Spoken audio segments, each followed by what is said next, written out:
Pessoal, boa noite, queridos alunos. Espero que todos vocês estejam bem. Eu sou a professora mediadora Thais e hoje vamos começar mais uma aula de saúde do idoso, né? A nossa terceira aula. E antes de chamar a professora, eu tenho alguns recadinhos para vocês, tá bom?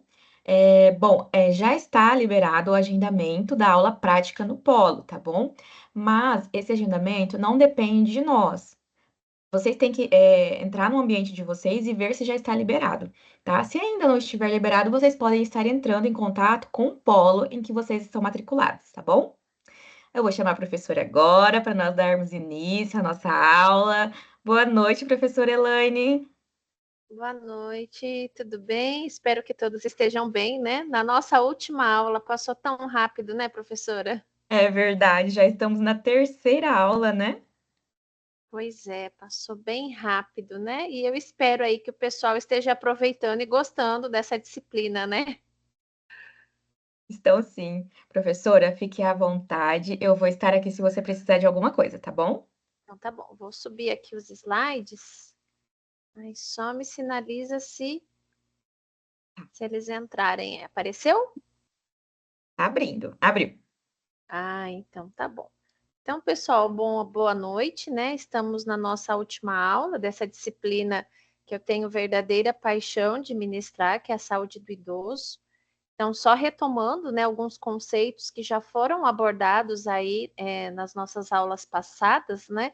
Então, vocês aí, enquanto futuros profissionais que estarão atuando na área do envelhecimento, fiquem bem tranquilos com relação a oportunidades de trabalho, porque os próprios dados, né, do censo agora de 2022, como já dito na aula anterior, eles nos revelam aí essas projeções com relação ao envelhecimento, né, do nosso país e do mundo como um todo. Então, assim como na Europa, na América do Norte, onde se teve esse boom com relação ao envelhecimento, aqui no Brasil não foi diferente. Então, hoje os estudos, né, as projeções realizadas através dos números que o censo de 2022 nos trouxe, já nos revela aí que de 2010 para 2022 houve um aumento de mais de 50% da população idosa, né? Então, esses dados, eles falam que hoje é em torno de 32, 33 milhões de idosos, ou seja, pessoas com mais de 60 anos no Brasil. Juntamente com esses dados estatísticos, né, vem também a questão da forma como esses idosos, né, estão envelhecendo. Então, nós falamos nas nossas aulas anteriores, né, sobre formas de promover um envelhecimento ativo e saudável e as condições que os nossos idosos hoje estão, né, que é uma condição, infelizmente, com comorbidades e outros comprometimentos, né, como as doenças crônicas não transmissíveis, que acabam gerando aí uma redução da qualidade de vida e gerando outros transtornos na vida desses idosos. A nossa aula de hoje, nós falaremos um pouco da forma de avaliação e alguns cuidados que nós precisamos ter para acompanhar esses idosos, né? Então, algumas formas de estar identificando alguns agravos e algumas situações que podem vir a colocar essa pessoa idosa em risco, né? E o cuidado que nós precisamos ter com esses idosos de uma forma geral.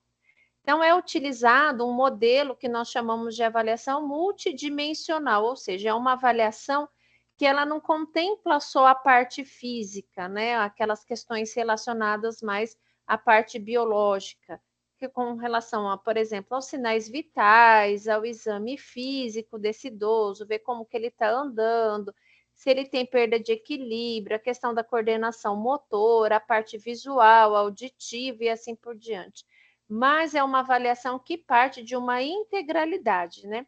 Nas aulas anteriores, nós também chegamos a comentar e a falar de questões sociais, emocionais, financeiras que acabam incidindo na forma como esse idoso envelhece, né?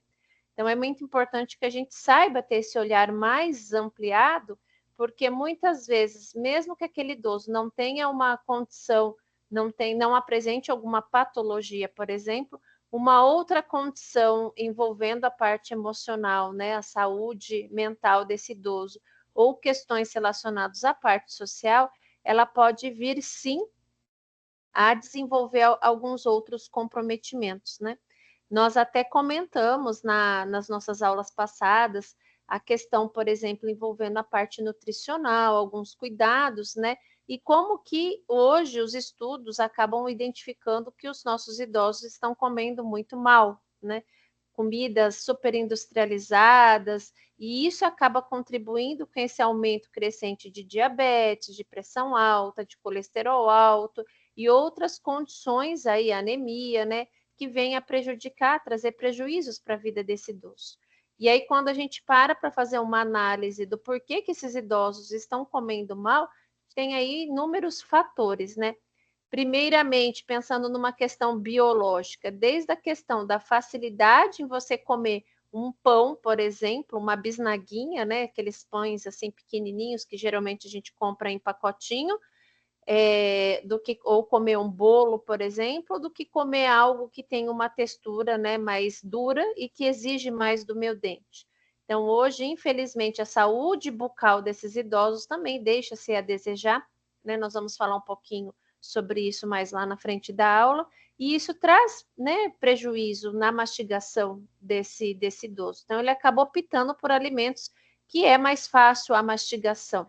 Entra a questão do sabor, então, de fato, com o envelhecimento, nós perdemos o paladar, né? Pelo menos parcialmente.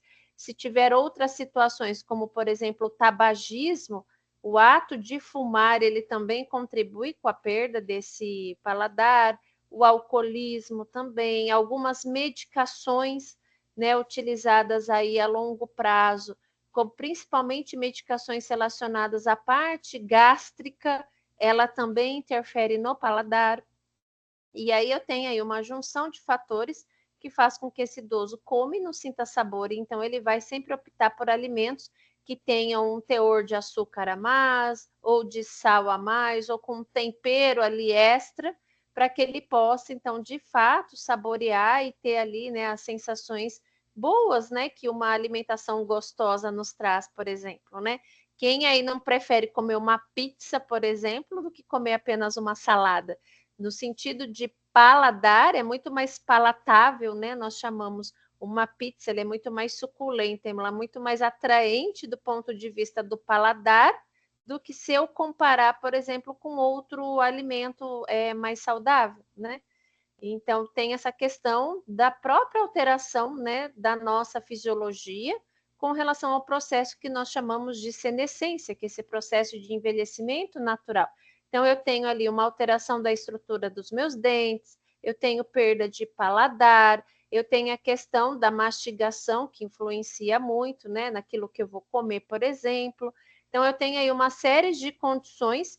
Eu tenho alguns alimentos que, com o envelhecimento, a digestão acaba se tornando mais difícil por conta de alterações do próprio sistema, como, por exemplo, eu diminuo um pouco a acidez do estômago, e isso faz com que alimentos que precisam de uma digestão maior, vamos dizer assim, vamos pensar numa carne gordurosa, por exemplo, acaba ficando mais tempo nesse processo de digestão, o que muitas vezes traz desconforto para esse idoso, gases e etc, né? Então, aí ele acaba deixando de comer alguns alimentos porque ele não se sente mais bem, ele fica com aquela sensação de que está estufado, né? De que está empanturrado, como eles mesmos falam, e aí eles deixam de comer aquele alimento. Então, eu tenho algumas alterações relacionadas à própria biologia do envelhecimento e que infelizmente acabam contribuindo com uma alimentação inadequada. Mas é importante lembrar que eu tenho outras situações.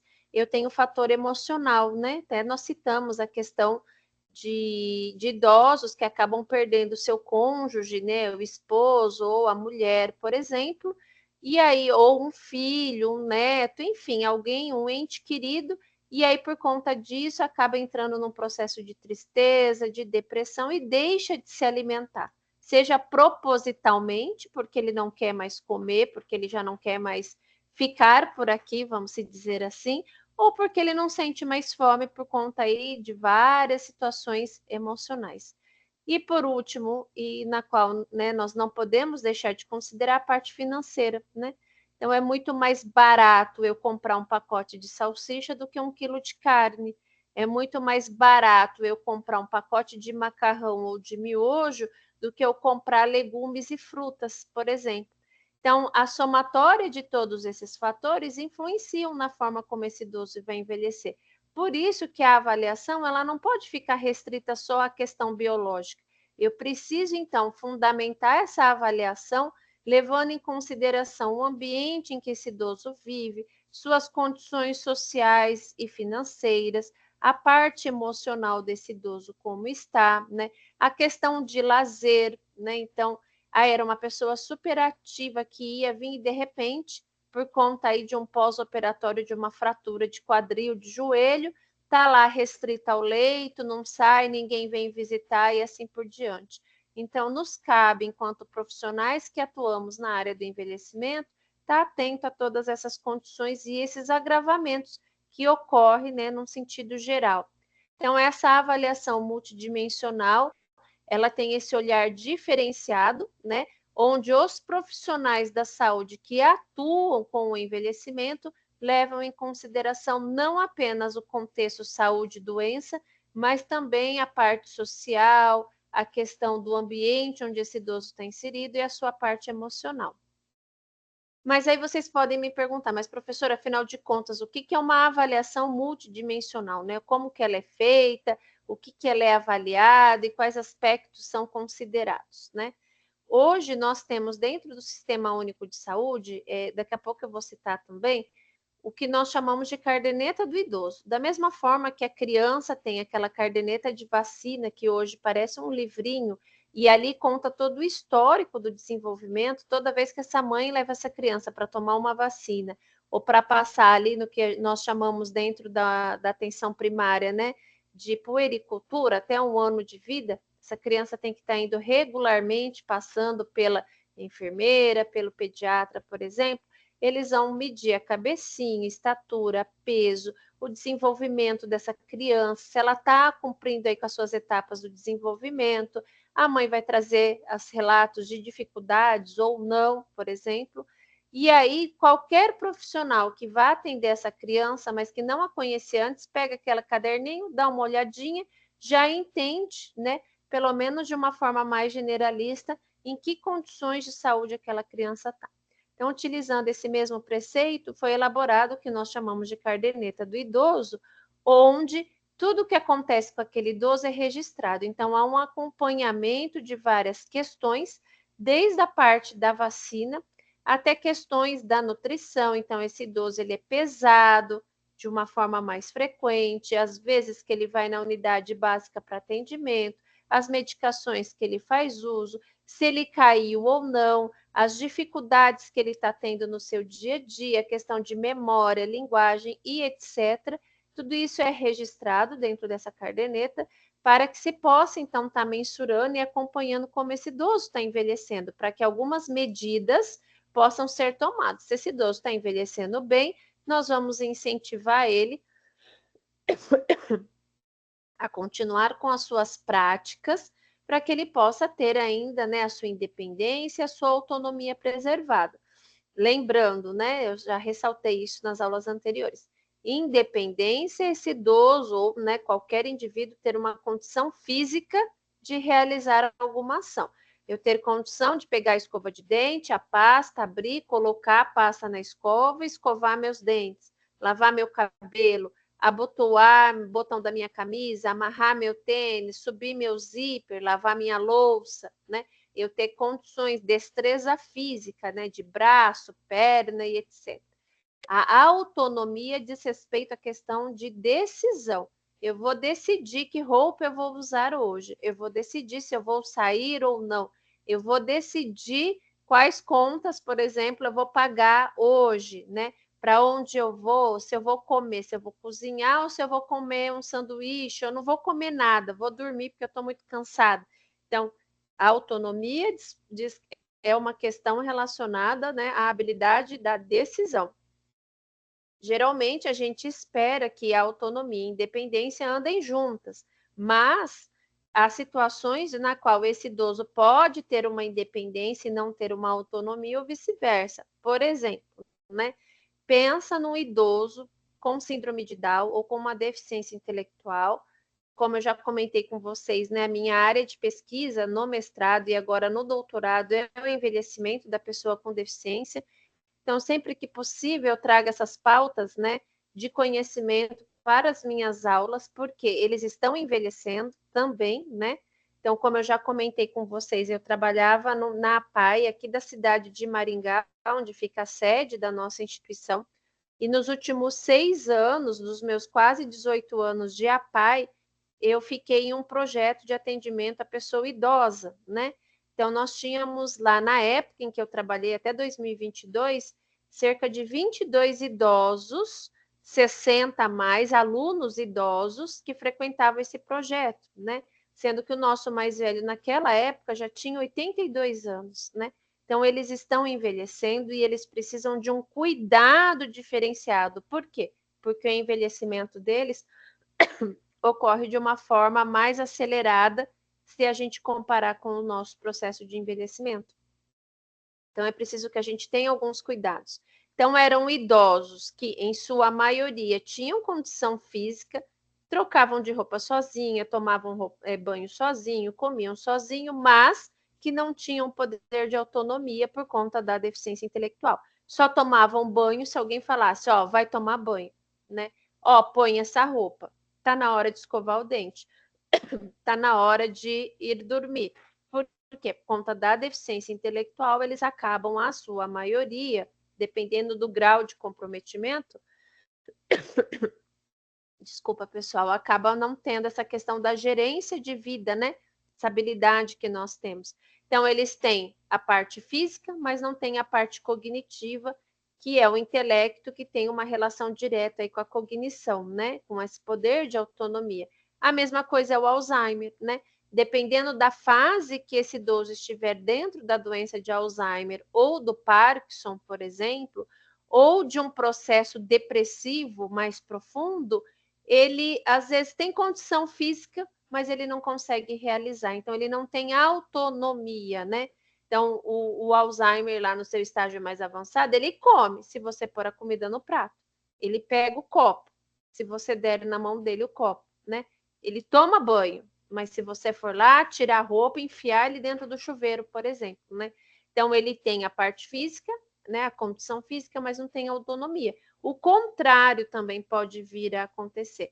Então, pensa num idoso que caiu, fez uma fratura ali de fêmur, está acamado, né, num pós-operatório, e ele não consegue se mexer. Então, ele precisa de alguém para trocar a fralda, ele precisa de alguém para trazer a comida até o quarto onde ele está, ele precisa de alguém para ligar e desligar a televisão, por exemplo, né, ou coisas assim no sentido. Mas ele ainda tem o seu poder de decisão, a parte do seu intelecto está preservado. Então, ele escolhe, eu não quero assistir esse programa, eu quero dormir, desliga essa televisão, por exemplo, né? Então, ele continua tomando as decisões, mas ele não tem a condição física de ir lá e executar as suas atividades. Então, é sempre importante que esse idoso e nós, da área do envelhecimento, possamos, de alguma forma, permitir, então, que eles tenham esse envelhecimento com autonomia e com independência. Quando não conseguirmos, né, casar aí essas duas situações, então, de alguma forma, avaliar e elaborar estratégias junto a uma equipe multidisciplinar para que se possa, então, de alguma forma, promover essas questões. Então, essa avaliação, ela vai avaliar o histórico de saúde, então vai constar, né, dentro dessa caderneta do idoso que utiliza esse modelo multidimensional, todo o histórico de saúde. Quando esse idoso começou a tomar medicação, o porquê, os resultados dos exames que esse idoso faz e assim por diante. E aí, a cada 6 meses ou 1 ano, dependendo da condição física desse idoso, ele vai passar por uma reavaliação, feito toda essa coleta de informações novamente. Como está seu peso, sua altura, como que está as questões físicas, os sinais vitais, a pressão arterial, o controle de glicemia, o colesterol e assim por diante. Além disso, é também avaliado a parte psicossocial. Com quem que esse idoso mora? Ele mora com a família? Ele mora sozinho? Ele mora com o cônjuge, né? De onde vem a parte financeira? Esse idoso é aposentado? aposentado por tempo de trabalho ou não, ele recebe um benefício social do governo, né, por conta de idade, por exemplo, ou então ele recebe o benefício doença por conta de um comprometimento que ele teve, né, de saúde há um tempo atrás, enfim, para que se possa também, dentro do serviço social, lá o pessoal do CRAS, acompanhar esses idosos que possuem aí uma situação de vulnerabilidade social, por exemplo, né? E também ele foca na parte psicológica, né? Como que esse idoso tá? Então, esse idoso ainda está ativo, ele tem rede social, porque infelizmente com o envelhecimento é muito comum situações como quando o pai ou a mãe morre, o filho leva o pai ou a mãe, né, que ficou para morar consigo, vende os imóveis, enfim, faz lá a partilha de bens e acha que ele tem que tomar conta ali da vida da mãe ou do pai, por exemplo, e não dá mais a permissão para que esse idoso possa gerir a sua vida. Então, esse idoso só sai se esse filho leva junto, esse idoso não tem mais uma autonomia de ir ao mercado ou de comprar uma roupa, por exemplo, né, ou situações assim desse tipo, né? E aí isso contribui com que esse idoso fique mais vulnerável, que esse idoso desenvolva, por exemplo, uma depressão ou qualquer outros transtornos aí relacionados à parte emocional. Então, essa parte psicológica, ela também entra, tá?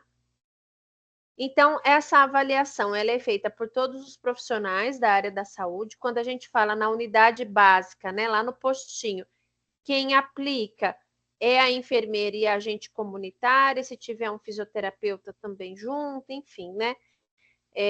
São essas pessoas que acabam fazendo o preenchimento dessa caderneta, onde todas essas informações que o idoso traz, ela vai gerar um resultado, né? Uma que a gente chama de estratificação, ela vai gerar um resultado, né? Um score que vai apontar, olha, esse idoso está muito bem, né? Olha, esse idoso está entrando num nível de atenção com a parte psicológica, cuidado, é necessário encaminhar ele para atendimento com psicólogo ou psiquiatra. Olha, esse idoso ganhou muito peso ou perdeu muito peso, precisa passar por um nutricionista, né? Esse idoso está apresentando aí alguns sinais, alguns indícios que possam vir a suspeita de violência. Opa, vamos chamar um assistente social e assim por diante. Então, essa avaliação multidisciplinar, né, que tem esse foco amplo, é registrado dentro dessa caderneta, é orientado à família, que toda vez que esse idoso, e para o idoso também, né, é muito comum a gente às vezes estar atendendo esse idoso e se dirige ao filho, a filho, neto, a neta, ao marido, à esposa, esquecendo que ele é um ser humano e que se ele não tem nenhuma condição que traga algum transtorno da sua parte cognitiva, como um Alzheimer, né, um Parkinson, talvez no estágio avançado, ou outras doenças degenerativas, ele tem condição de responder por si só, né? É muito comum, eu dentro da área da fisioterapia, estou lá avaliando o idoso, aí eu pergunto assim, por exemplo, quais os remédios que o senhor toma? Aí a esposa ou a filha vai lá, ele toma isso, aquilo, tá bom, aí eu vou lá, anoto, aí depois eu me dirijo novamente para o idoso e falo, tá, o senhor lembra se toma algum outro remédio? São esses mesmos, né? Ah, o que o senhor está sentindo? Aí vem a filha, o filho, porque ele está com dor no ombro, porque ele caiu por isso. Aí eu espero essa pessoa acabar, aí eu viro, e o senhor? Para o senhor, qual que é a sua queixa, seu João? Qual a sua dificuldade, dona Maria? E se eu vejo que a família insiste em atropelar o idoso no sentido de não deixar ele se manifestar, eu peço de uma forma bem educada, olha, deixa eu perguntar para o seu João, é preciso escutar a voz do seu João também, né? Então, assim, num tom mais de brincadeira para tornar a situação leve, né? Porque senão eles não deixam, né? Então eles acham que é como se fosse uma criança e nós não devemos infantilizar esses idosos, né? Essa carteirinha e esse modelo de avaliação multidimensional, ele permite que, se houver troca de profissionais ou se houver qualquer piora desse idoso de uma forma muito rápida, quem pegar essa carteirinha possa entender as condições de saúde que ele estava antes e até poder avaliar, nossa, esse Alzheimer teve uma evolução muito rápida, né? Ou não. Será que está fazendo uso da medicação? Será que está indo para terapia de forma adequada? E assim por diante. Então, é um instrumento muito bacana que nos auxilia a estar monitorando e acompanhando de uma forma mais fidedigna, ou seja, tenho certeza porque ali está o resultado do exame. E aí a família fala, porque ele fez um raio-x e o raio-x falou que ele tinha 18 bicos de papagaios, 3 escorregamentos de vértebra, mais uma degeneração e uma osteoporose no grau máximo. Aí você vai lá, pega a caderneta, não é nada disso que o exame, né? Porque você tem que anotar ali o resultado do exame. Então é importante porque a gente nem sempre ele vai carregar esses exames com ele, né? Mas eu tenho certeza que quem é que faz o registro, o profissional que, né, vai fazer o registro desses exames ou de como esse idoso está, ele tem que ter a ética de registrar de forma correta o que realmente está acontecendo, né? Não pode colocar nada falso ali. E aí aqui, então, para vocês verem como que é a carinha dessa caderneta da saúde da pessoa idosa, o Ministério da Saúde anunciou no final do ano passado, acho que foi no final do ano passado, que eles iriam melhorar essa carteirinha, né? Até o momento, até onde eu sei, ainda não houve essa reformulação. E aí, essa carteirinha, então, como eu já disse, permite que todos os profissionais, passou pelo oftalmo, o oftalmo vai lá registrar, passou pelo nutricionista, passou pelo fisioterapeuta, passou pelo geriatra, pelo neuro, assim por diante, é feito o registro desse atendimento e o que foi encontrado. Isso permite um controle melhor, né? Infelizmente, essa carteirinha ela não é aplicada. Eu não sei se vocês já ouviram ou já viram, ou se os idosos que vocês acompanham, seja família ou não, tem, tá? Mas pode cobrar lá na unidade básica de saúde, lá no postinho, porque isso faz parte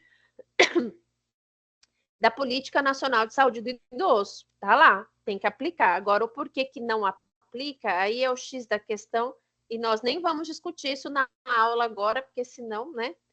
E aí, o objetivo desse controle é evitar situações, né, que possam vir a gerar piora na qualidade de vida. Então, por exemplo, sempre que ele vai fazer a mensuração da pressão dele, está descontrolada, a diabetes está nas alturas, né, o controle glicêmico.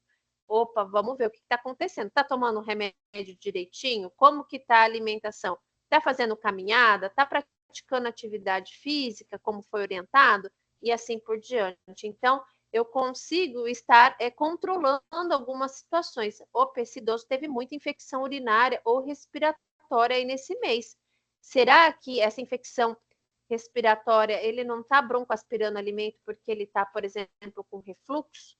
Ou ele come e já vai deitar logo em seguida, e aí esse alimento está indo para a via aérea, por isso ele está fazendo pneumonia por repetição?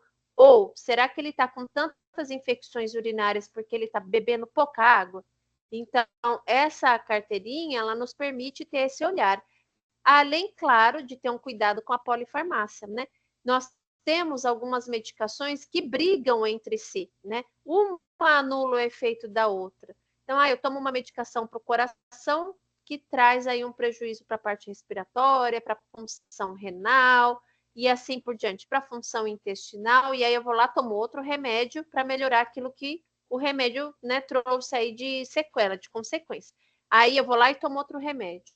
Então, é muito comum esse idoso, ele passar por vários médicos, e esses vários médicos não se conhecem, não se conversam, e dificilmente, vocês há de concordar comigo, que esses profissionais perguntam, que remédio que o senhor já está tomando? Né? Estou com dor no joelho e dor na coluna. Aí vai lá, o ortopedista passa um analgésico. Aí ele chega lá pro psiquiatra e fala, eu não estou dormindo, eu estou muito ansioso, eu estou em depressão. Aí ele vai lá e passa a medicação. Aí chega lá e a medicação traz palpitação no coração, por exemplo, traz uma taquicardia. Aí ele chega lá no cardiologista, porque eu tô com uma palpitação, uma sensação, uma dor aqui no peito, uma pressão. Vai lá e passa outra medicação. Aí esse monte de remédio dá dor no estômago, dá diarreia, ou então ele fica ressecado. Aí ele vai lá no gastro, passa outra medicação. E aí essa polifarmácia vai trazendo outros comprometimentos, outros distúrbios, né? Outras alterações. Hoje nós já temos muitos estudos que provam. Um exemplo que eu posso dar para vocês, por exemplo, eu falei para vocês que a pessoa com deficiência ela envelhece de forma mais precoce, né? Então, alguns sinais de senilidade, eles ocorrem lá por volta de 35, 40 anos. Porque muitos deles tomam anticonvulsivante, porque tem convulsão, epilepsia, e tomam desde pequeno, Gardenal, né? E essas medicações, carbamazepine, etc. Hoje, nós já sabemos que essas medicações a longo prazo, além de serem tóxicas para o fígado, e por isso, de tempos em tempos, é feito aí um teste de função renal, ela traz perda de massa óssea. Então, ela acaba ocasionando aí uma desmineralização desse osso, que gera aí uma osteopenia e uma osteoporose. E esse osso vai ficando mais fraco, né? Então, assim, essa junção dessas medicações, muitas vezes elas não se combinam e esse idoso também administra essa medicação de forma errada, né?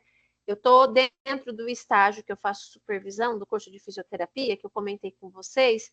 Eu dou um estágio de saúde coletiva, que é dentro da unidade básica de saúde.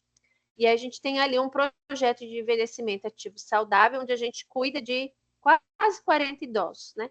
Então, tem lá os grupos, e aí cada vez que eles vêm, a gente trabalha uma habilidade. Então, trabalha equilíbrio, coordenação, para evitar que esse idoso caia, trabalha memória e linguagem, socialização, né? E aí, em parceria com o curso de farmácia, o pessoal do estágio começou a atender esses idosos. O que elas estão encontrando de uso de medicação inadequada desses idosos, vocês não têm ideia, né? Medicação que anula o efeito uma da outra, medicação que está sendo tomada com leite e não pode, ou medicação que tem que ser tomada em jejum e esse idoso come, ou medicação que tem que ter comida no estômago e esse idoso toma de forma em jejum. E aí isso faz com que ele não tenha o efeito correto. E aí fala assim, nossa, mas toma remédio há tanto tempo e não melhora, né? Então, por isso que é importante esse olhar multidisciplinar para que a gente possa junto ter esse cuidado. E ali na cardenetinha, utilizando esse modelo multidimensional, toda medicação que for prescrita para esse idoso tem que estar cadastrada lá. Passou pelo cardiologista, ele vai pôr o remédio que ele está passando, por quanto tempo vai tomar, dosagem, vai assinar e carimbar. Passou pelo endocrinologista, a mesma coisa. Passou pelo ortopedista. Então, é uma forma mais segura de que, às vezes, o médico vai passar um remédio e fala, opa, mas eu não posso passar esse, porque esse aqui vai entrar em conflito com a medicação do coração. E aí, esse idoso vai ter algum problema, né? Mas, como eu falei para vocês, tudo na teoria é muito lindo, né? Então, a cardeneta aí, ela é maravilhosa, porque ela traz, então, esses cuidados. Mas, na verdade, a gente vê pouca aplicabilidade dela, porque dá trabalho preencher, né? Tem lá um monte de pergunta, um monte de coisa, né? E muitas vezes, né, não justifica, mas a correria do serviço é tão grande que os profissionais acabam não tendo tempo para isso. Algumas situações, né, dentro dessa caderneta, ele vai trazer, então, essa classificação, que é o que o próprio Ministério da Saúde traz, de alguns cuidados que precisa ter com relação. Então, ele acaba classificando como idoso robusto, aquele idoso que tem total autonomia e independência, cuida de si, gere sua vida, enfim, está tudo ok, mesmo que ele tenha uma pressão alta, uma diabetes. Ele coloca como idoso frágil, aquele idoso que está quase entrando ali num processo de alguma doença, de alguma complicação, e aí ele traz, por exemplo, algumas questões como, por exemplo, idade maior a 80 anos, polifarmácia, subnutrição ou emagrecimento significativo, recente, sem motivo, internações recorrentes hospitalares, né? E até mesmo risco psicossocial de família, né? Então, aquela família ali que tem alguns desajustes, que tem algumas situações complicadoras, por exemplo, né? Eu acompanhei o ano passado um idoso, por exemplo, né, que na casa morava os filhos, os netos, e um dos netos, infelizmente, né, fazia uso de drogas, e isso estava gerando um transtorno muito grande para essa família, porque ele ia, ele roubava, ele ficava agressivo quando ele entrava em abstinência e assim por diante, né? Então, assim, são situações que também são consideradas, né, dentro da avaliação desse idoso. E aí ele coloca já quando esse idoso já está no estágio de fragilidade, quando o comprometimento já está instalado. E aí tem o que nós chamamos dos 7 Is da geriatria, que é aquele cuidado que eu preciso ter com relação à parte cognitiva, ou seja, uma incapacidade cognitiva, aquele idoso que já não consegue mais cuidar da sua vida sozinho, porque ele tem um Alzheimer ou porque ele está iniciando algum processo demencial. Aquele idoso que vive caindo, que tem o que nós chamamos de instabilidade postural, ou seja, ele tem ali uma labirintite ou algum outro comprometimento que faz com que a todo momento ele caia, ele perca o equilíbrio. A imobilidade, pensando no idoso que por algum motivo ficou acamado, seja um pós-operatório, ou porque pegou um Covid ou uma dengue, por exemplo, né? A incontinência esfincteriana, ou seja, ele perde xixi, perde cocô com bastante frequência, né? E às vezes faz uso até de fralda. E a incapacidade comunicativa, quando esse idoso, então, não consegue mais estar se comunicando. Além dessas 5 incapacidades, a gente ainda fala na iatrogenia, ou seja, erros de profissionais da área da saúde que gera agravamento da saúde desse idoso, como, por exemplo, a questão da medicação, da polifarmácia. Então, eu fui lá, prescrevi um remédio sem saber, ou até mesmo sabendo que esse remédio, ao invés de trazer melhora, vai trazer mais dano para esse idoso, né? Entrando aí em conflito com outras medicações, ou até mesmo condutas inadequadas. E eu até falo para os alunos lá da fisioterapia, por exemplo, né? Então, você está fazendo lá fisioterapia achando que aquilo vai fazer bem para o idoso e, na verdade, não, né? Aquilo não está contribuindo com nada ou, às vezes, está trazendo até um agravamento, né? Profissionais bons e ruins tem em todas as áreas, né? Eu sempre brinco. Tem aquele padeiro em que nós amamos o pão e tem aquele pão que você come que é borrachudo, né?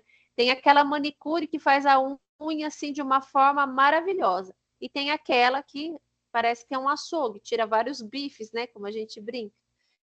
Tem a vendedora que, nossa, você quase compra a loja com ela. E tem aquela vendedora que, meu Deus do céu, assim é com profissional médico, assim é com profissional fisioterapeuta, nutricionista, psicólogo, né? Cuidador de idoso, enfermeira, técnica de enfermagem, assim por diante. Então tem aqueles profissionais que você fala, meu Deus, tira o chapéu porque o cara é bom, né? Além de ser bom, é humano.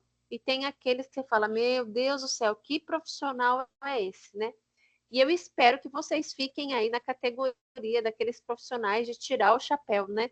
Pensando aí que os nossos idosos, né, precisam de total cuidado e responsabilidade. Se eu não sei o que fazer, eu não vou inventar. Eu vou buscar ajuda com profissionais que saibam, né? E para terminar os 7 Is, então eu falei, né, dessas incapacidades, capacidade cognitiva, postural e mobilidade, a incontinência urinária ou fecal, a incapacidade de comunicação, a iatrogenia, que é o erro por parte do profissional da área da saúde, e também a insuficiência familiar, ou seja, aquele idoso que tem lá vários filhos e ninguém cuida desse idoso de uma forma adequada. Ou aquele idoso, por exemplo, que não tem ninguém, que não tem filhos, não tem ninguém que possa vir a cuidar dele. Então, isso nós chamamos de insuficiência familiar, na qual também acaba gerando uma certa fragilidade. Numa condição mais complexa ou mais adiantada, esse idoso ele já tem uma alta complexidade. Então, pensar num idoso num estágio avançado de câncer, por exemplo, Alzheimer ou Parkinson, na qual ele já está acamado, usando fralda, usando sonda para se alimentar, né? Então, esse é um idoso que precisa de muito mais cuidado, porque ele tem declínio funcional, ou seja, ele a todo instante ele precisa que eu esteja olhando ou fazendo algo, né, para ajudá-lo. E os idosos que já estão em fase final de vida, né, quando for aí uma doença mais grave, vamos dizer, doenças degenerativas, por exemplo, pensar aí numa esclerose lateral amiotrófica, ou até mesmo câncer, né, numa fase mais adiantada, onde já houve metástase e assim por diante. Onde esse idoso, então, a partir do momento que é detectada essa questão dessa fragilidade, ou seja, ele está quase entrando nesse processo, ou ele já entrou, ele precisa de um respaldo, de um cuidado aí multidisciplinar, né? Dados tristes, né, onde a Organização Pan-Americana de Saúde, ele fala então dessas estimativas, onde mostra, né, que nas 2 últimas décadas A morte desses idosos ou comprometimento em saúde se deu por doenças incapacitantes, então, aquele idoso que tinha pressão alta ou diabetes, ou os dois, e que teve um infarto, teve um AVC, e isso fez com que ele ficasse acamado, por exemplo, né? E outras condições, né, que acabam gerando aí essa incapacidade para esse idoso. Então, ele fala, por exemplo, dentro de uma reportagem da fragilidade física, psicológica e social, como nós já comentamos, que aumenta muito esse risco de morte de idosos, e falando aí, né, desses estudos onde eles falam, né, uma projeção de 2050, onde quase 50, 60% da população mundial já será de idosos, e esse número é tão expressivo quanto os cuidados que esses idosos vão precisar. Por quê? Porque nós estamos envelhecendo mal, né? Pensa na nossa geração, né? Então, assim, eu tenho 42 anos, né? E aí eu escuto muito, né? E às vezes vivencio, porque é vida real, não é expectativa de perder noite de sono por conta de preocupação, se alimentar mal porque não teve tempo por conta da nossa vida corrida, né? Não fazer prática de atividade física, não beber água adequadamente, corretamente. Isso contribui com o desgaste do nosso corpo, vai fazer com que a gente envelheça de uma forma ruim, né?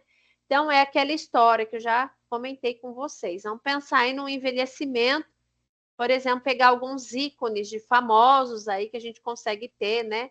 Ana Maria Braga, por exemplo, Xuxa, Angélica, que está, né, envelhecendo, deve ter aí uma faixa etária de 40 e poucos anos, Luciano Huck, por exemplo, né? Enfim, são pessoas que a condição financeira contribui muito para que eles tenham um envelhecimento saudável. Se eles estão tendo, na real, nós não sabemos, mas aparentemente parece que sim, né? Então, tem um acesso a um serviço de saúde com qualidade, faz exames periodicamente, né? Não tem o problema do boleto vencendo do cartão de crédito, o que, que eu vou fazer, ou do meu aluguel, né? Então, tá lá com a conta bancária lá recheadinha, não tem nenhum problema com relação a isso.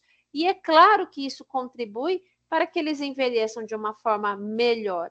Contrapartida, eu tenho lá o seu João, a dona Maria, que vai no postinho, que está esperando para fazer um exame já há quase um ano e está lá na fila de espera, por exemplo, ou que precisa tomar uma medicação e essa medicação, às vezes, ela acaba, aquele mês ela atrasa para ser entregue, que tem que, além de cuidar, tem que cuidar dos netos, né?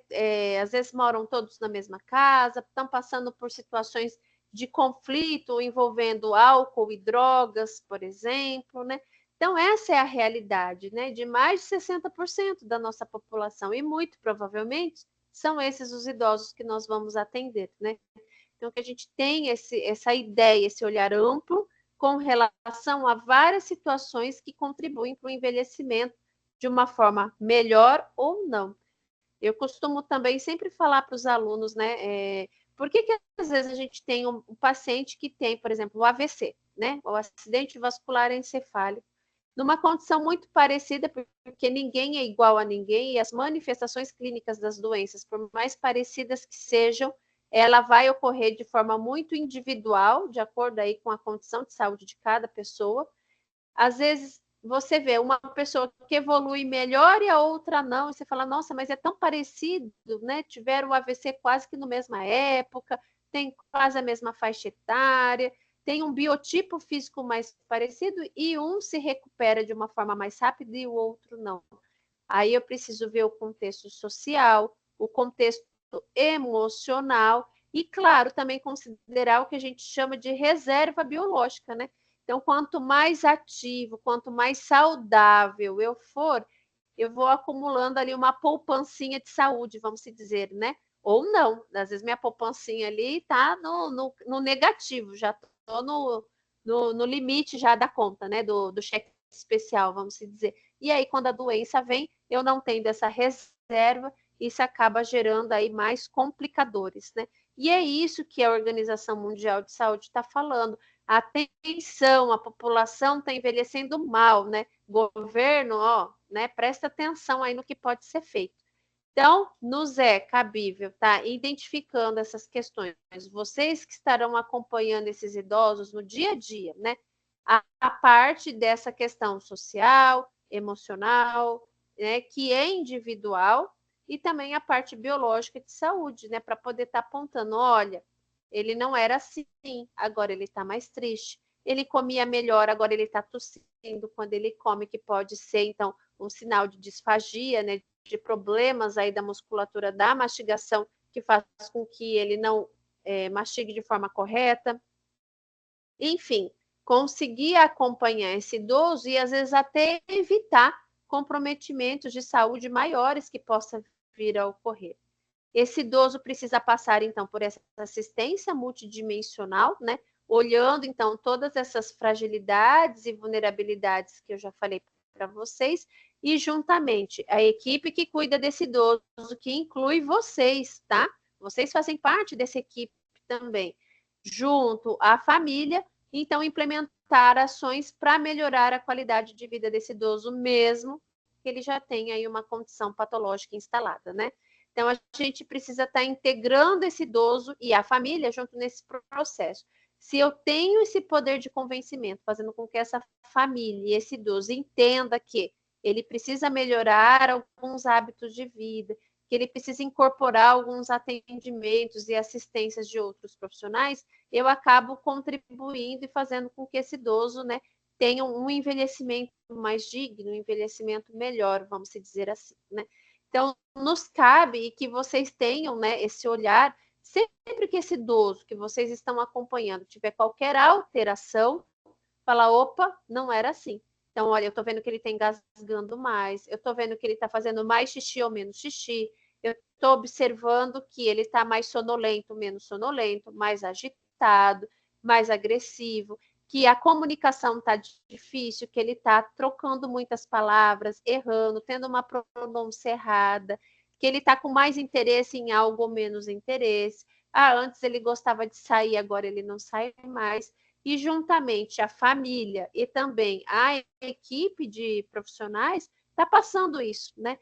Porque quem vai estar lá no dia a dia com esse idoso são vocês. Então, ninguém mais do que vocês vão saber estar acompanhando. Vocês serão a caderneta de saúde viva, né, desse idoso, passando, dando esse feedback. E às vezes eu vou lá enquanto fisioterapeuta, 1, 2 vezes por semana, por 1 hora e pouquinho, atendo esse idoso, vou embora. Aí vai para Nutri, vai para psicóloga, vai para terapia ocupacional, e aí vocês têm parâmetros para estar podendo, então, fazendo essas identificações, né? Podemos ir para a parte remota agora, professora? Vamos para a atividade? Muitas Podemos. dúvidas? Sim, podemos sim. Nossa, muito interessante essa aula, professora.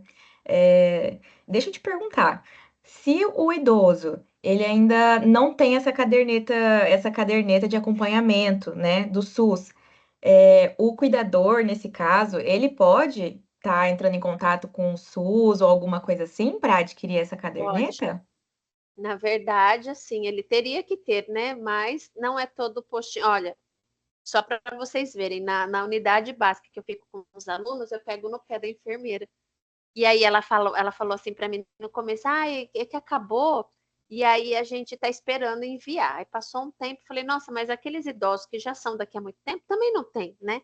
Aí ela, é porque assim, a equipe é pouca, não sei quem aposentou, blá, blá, blá, e a gente não tem tempo. E aí eu pegando, já estou 1 ano lá com os alunos, né? Com outra turma, mais 1 ano já.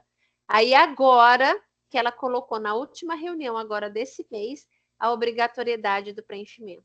Então, nós tivemos algumas situações onde eu falei para ela, olha, eu vou na casa e vejo isso, aí você vai ver aquilo, outro, aí ele vem aqui no médico, a família traz isso. Se a gente tivesse um registro único, a situação A, B, C, D poderia ter sido evitada, né?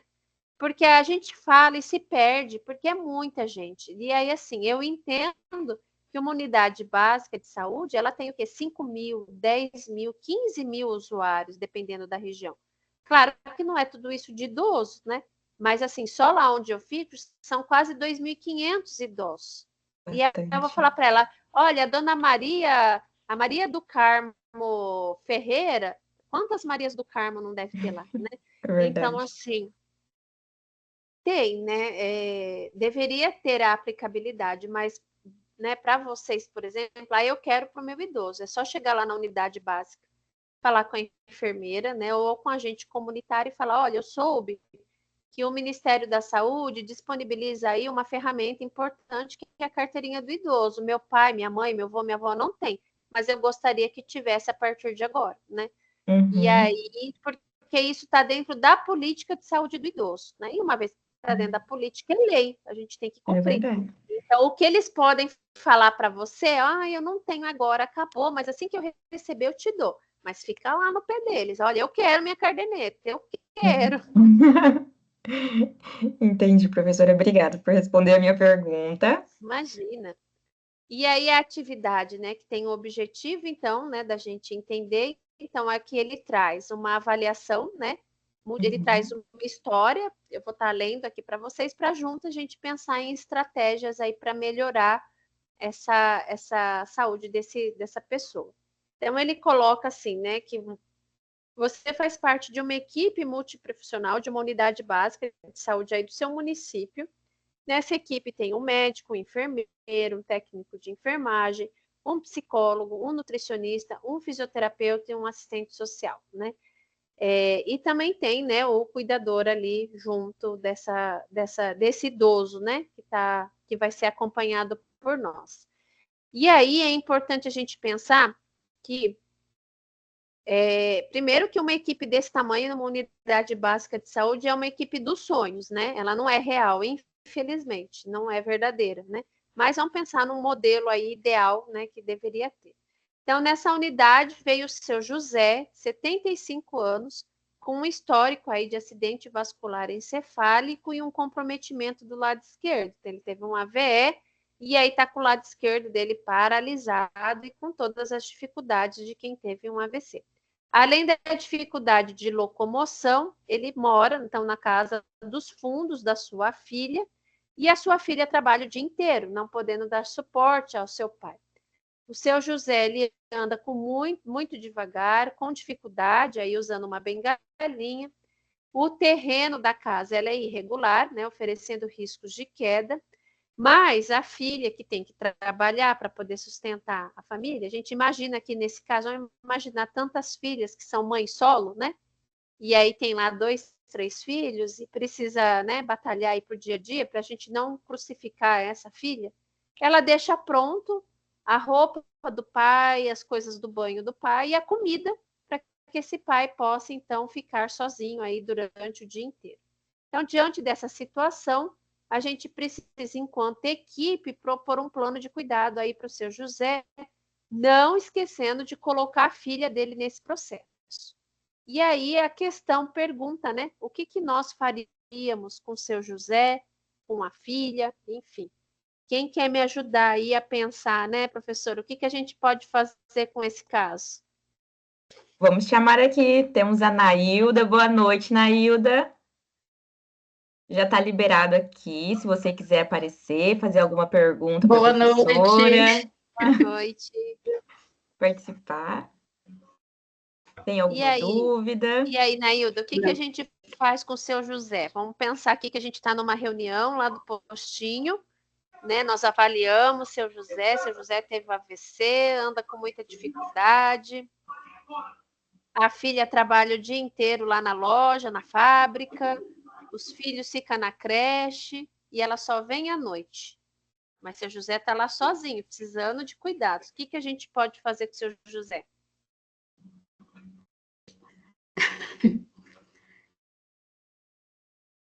Deixa eu ver.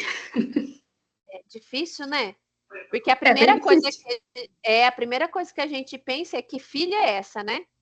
É, Que filha é essa que deixa, mas pensando aí em várias filhas de seu José desse mundão afora, né? Vamos pensar que seu José não é aposentado, não conseguiu se aposentar ou que recebe só um salário mínimo, né? E que eles moram aí de aluguel, enfim, a realidade aí da maioria dos brasileiros, né, professora? A É gente que não verdade. lute para pagar nossos boletos, né? exatamente. Bem isso, né? Esses dias meus alunos falaram assim, que às vezes eu posto foto, né? Eu falo para eles que eu dou aula no EAD também. Aí eles assim, nossa, professora, mas você dá aula manhã, tarde, noite, né? Vai, a gente que lute, né? A sorte é que eu gosto muito de dar aula, e ainda por ser saúde do idoso, eu amo esse assunto, né? Que é algo que eu trabalho, então, de forma mais direta. Então, sempre procure trabalhar em algo que a gente gosta para tentar facilitar, né? É verdade. Mas a gente trabalha porque precisa, né? E aí a mesma coisa. Então, assim, a gente tem que pensar na parte social. Então, um dos olhares talvez seria encaminhar para o CRAS, né? Para que esse CRAS possa, assistente social, ver se tem algum, por exemplo, benefício que esse idoso possa vir a receber. Às vezes naquela região tem ali um auxílio leite, cesta básica, que venha auxiliar, né, nessas questões. Isso olhando da parte social, para ajudar financeiramente, caso essa família precise, mas que de antemão parece que sim, né? Que é uma casa mais pobre, enfim. Depois ver se realmente essa filha está tendo todo esse cuidado que o texto diz ter, né? Está orientando ela, por exemplo, a talvez trazer esse pai para dentro da casa, ao invés dele ficar no quartinho lá no fundo, né? Ver a possibilidade dela providenciar, sei lá, de alguma forma que regularize esse terreno, né? Coloque ali terra, sei lá, alguma coisa para diminuir a chance dele cair.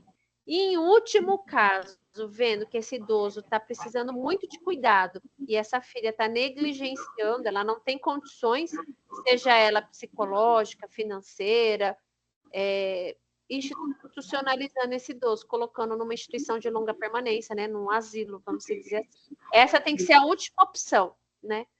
Mas ela não pode ser desconsiderada, né? Então, assim, precisa ver, então, assim, de alguma forma está acompanhando, combinando com essa filha que deixa a chave com a vizinha, ou que a vizinha, no momento da nossa visita, enquanto o BS ali, a fisioterapeuta, a agente comunitária, o pessoal da enfermagem, o médico vai lá visitar o seu José.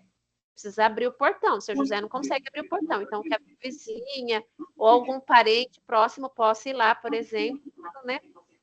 E abrir o portão para a gente poder ver como está seu José e ver as condições, né, da casa como um todo. A visita domiciliar nessas horas ela é muito rica, porque a gente consegue entender várias coisas, né, dentro da família, né? Mas sempre pensando no ajudar. Eu sempre falo para os alunos, como eu faço visita domiciliar com eles, a gente não pode ir com aquele olhar de julgamento, né? Uhum. Vou até rapidamente contar um caso. Eu tenho uma idosa, uma esposa que é idosa, ela tem 63 anos, ela cuida do esposo que tem 75, 77, e ela traz um histórico, ela relata um histórico de alcoolismo desse idoso e de violência doméstica, né? A filha, que não mora mais na casa, mas que eu já tive contato, ela diz que é verdade, né? Que esse pai era um pai violento, enfim, né? E esse idoso teve um AVC, teve 3 AVCs, hoje ele está numa cama. A gente vai atender esse idoso, fazer fisioterapia, ele é a coisa mais fofa do mundo, ele é lindo, ele é divertido, né? Dentro de toda a dificuldade que ele tem. E essa esposa trata ele de forma ríspida, ela não trata ele de forma que nem as nossas outras casas, que vai, faz carinho, dá beijinho. A gente chega lá, ele está sempre muito bem cuidado. Nunca cheguei lá e ele estava com a fralda suja, com o quarto sujo, ou falando que estava com fome. Que eu sempre chego perguntando: o que o senhor comeu? Né? Só para ver a parte de memória, essas coisas, né? E ele fala: eu comi isso, isso, isso e aquilo, por exemplo, né? Então, nunca a gente não vê nada nesse sentido. Só que ela não se refere a ele de uma forma carinhosa. Então, eu já sempre falo para ela: vamos conversar fora do quarto, né? Porque ela chama ele de traste, de velho, entendeu? De encosto, chama ele de cruz, a cruz que Deus me deu. E aí os alunos ficam: nossa, professora, que horrorosa. Quando eu escutei a primeira vez, eu fiquei até assustada. Mas imagina para ela que sofria violência doméstica todo dia, e fora outras questões que a filha trouxe, né? É a realidade, né? Então, assim, e ela está cuidando dele, né? Então, assim, ela não dá amor, ela dá cuidado, né? E aí a gente tem que ter esse cuidado e pensar que ela também é idosa, né? Ela também tem as dificuldades dela. A partir do momento que a gente vê que essa forma mais ríspida dela de tratar, está trazendo prejuízo para a saúde dele, aí já é outras coisas, já é outros 500, né? Mas até o momento ele está bem de saúde, né? Dentro de toda a limitação que ele tem. Então, a gente precisa ter esse cuidado de chegar já julgando, né? Falando, meu Deus, que não sei o quê. Porque eu falo para eles, toda moeda tem duas faces, né? Verdade. E é muito interessante você compartilhar essa ideia, porque essa situação, porque agora os alunos, né, como técnicos em cuidados de idosos, eles têm que ter esse olhar também, né, professora? Sim, precisa, né? Porque, assim, tem a história da família e tem a história que o idoso conta. Eu tive um professor que falava, não é todo idoso que é fofinho, bonitinho. Inclusive, eu tenho idosos que eu falo para os alunos, sabe aquela balinha fine que é azedinha, assim? Que é uma minhoquinha açucarada que você põe na boca, né? Tem idoso que é a balinha fine da minhoquinha lá, né? Que é cítrica, né? Não é todo idoso que é feliz, não é todo idoso, né? A maioria deles, né? Pelo menos dentro da minha vivência profissional, quase 20 anos de fisioterapia, a maioria sempre foi, né, lindinhos. Mas tem um ou outro que você fala, meu Deus do céu. E tem a história da família também, né? Eu já vivenciei uma situação de uma filha que foi estuprada pelo pai, esse pai caiu no mundo, virou morador de rua, né? Foi hospitalizada, assistente social localizou ela. E ele numa condição de fragilidade muito grande, né? E cuidados em saúde. E aí ela foi, entre aspas, obrigada a assumir o cuidado. Eu lembro que quando eu fui na casa, ela falou assim, eu sou obrigada, aí ela contou toda a história horrorosa que ela sofreu, ela já não tinha mais mãe, entendeu? E agora a justiça me obriga a cuidar dele, entendeu? Eu não vou, eu quero que ele se exploda, entendeu? E aí passou um tempo, ela institucionalizou ele, né? Então a gente também, a lei hoje, o Estatuto do Idoso, ele coloca enquanto obrigação de filho, entendeu? Ele não leva em consideração o que houve no passado, seja um passado distante ou um passado mais próximo. A lei é lei, tem que ser cumprida. Só que a gente também tem que ter esse olhar humanizado em cima do. Foi a primeira vez que eu vivenciei uma condição assim diferente, né? E aí depois daquilo, né, eu falei, opa, a gente sempre tem que ter esse olhar diferenciado, né? Essa parte desse cuidado e outras questões. E aí, para finalizar dos casos, né? Porque senão vou passar até meia-noite aqui contando. Eu atendi também há muitos anos atrás uma idosa com Alzheimer, acompanhei ela por 3 anos no domicílio, né? E ela morava com um filho, ela só tinha um filho, a nora, e o netinho pequenininho, né? E aí, conforme foi evoluindo a doença, ela confundia o filho com o marido, porque eles eram muito parecidos. Eu cheguei a ver foto na época, né? O filho era a cópia do pai. E ela via o netinho, e para ela o netinho era o filho dela. Não era o neto, era o filho pequeno. E aí ela achava que a nora era a empregada. E ela gritava com essa nora. Então, assim, ela achava que a nora era a amante do marido, que era o filho dela. E ela queria ter relações com o filho, ela queria beijar o filho na boca. Chegou numa situação que um dia o filho dela, né, falou: Olha, Elaine, eu não vou mais ficar com a mãe, eu tô com nojo da minha mãe. Ele falou assim, me dói muito, mas assim, eu não tenho mais liberdade na minha casa, porque ela entra no quarto, ela vai tirando a roupa, ela quer pegar em mim, ela grita com a minha esposa o tempo todo. A esposa estava até aqui com a sogra, ela falava assim, olha, já passou da tolerância, porque ela ia na sacada, hoje a gente, né, vê de uma forma assim, né, não cômica, porque era uma história bem triste, mas ela gritava, sua vagabunda, só não sabe, assim. E aí a vizinhança toda já estava reclamando dos escândalos que a senhorinha fazia, né? Fora o netinho que vivia toda essa situação dramática, né? E aí ela falou, eu não aguento mais, eu não quero mais essa mulher aqui, ela está destruindo meu casamento, eu não tenho paz com meu filho, ela, né, enfim. E ela tinha toda a independência física, só que na cabeça dela, o filho era o marido, que já era falecido, o netinho era o filhinho pequeno e a esposa era a empregada que ela tinha, né? Aí eles institucionalizaram, colocaram ela num asilo, né? Para quem é de fora e vê isso, fala assim, nossa, esse filho único deixou a mãe, que, né, que frieza e etc, etc, etc. Eu vivenciei um pouquinho desse dela gritando com a nora dela, né? Ela chegava lá, ela falava assim, essa vagabunda, ela vai com meu marido, não sei o que. E eu, calma, não sei o que. Mas chegou um ponto que ficou insuportável para o filho, entendeu? Então, assim, a gente precisa considerar, né, principalmente o Alzheimer aí, essas outras questões. Então, quem atua com envelhecimento sempre vai ter que ter essa visão ampla dentro da parte social e psicológica. Não é só doença, não é só a pressão alta, diabetes, o Alzheimer, o Parkinson ou assim por diante. Professora, muito obrigada pela sua aula. Foi uma aula maravilhosa. É a nossa última aula de saúde do idoso. Estamos terminando essa disciplina. Quero te agradecer, né, pela sua disponibilidade, por estar, né, ministrando essa aula para nós. E, Nailda, você quer fazer alguma pergunta? Não, Não? Vamos fazer nossa foto, então? vamos. Professora, dá para tirar o slide, compartilhar aqui? Ah, nossa, Daí, verdade. Desculpa, nem. aí, Jorge, vamos ver se o Jorge quer aparecer. Cheguei na hora da foto, gente. Ai, que ótimo. Vamos lá? Vamos, sorrindo, pessoal. Não, por favor, entrem, são bem-vindos aqui. Pronto. Pessoal, muito obrigada por essa aula. E nós nos encontramos no próximo módulo aí. E, Nailda, eu vou deixar uma enquete aqui no final da aula, tá? Para você compartilhar com a gente o que você está achando, né, das nossas aulas, tá? Se você puder Tá estar bom. preenchendo, tá bom? Tá bom. Então é isso, Bom, uma pessoal. boa Boa noite para noite. vocês, um sucesso e até uma próxima aula. Tchau, É isso aí. gente. Tchau, tchau, pessoal. Isso é só uma Páscoa. Uma vez ao ano.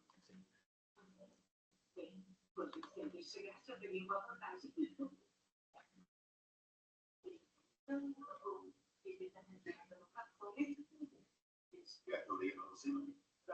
Eu leio melhor do que você.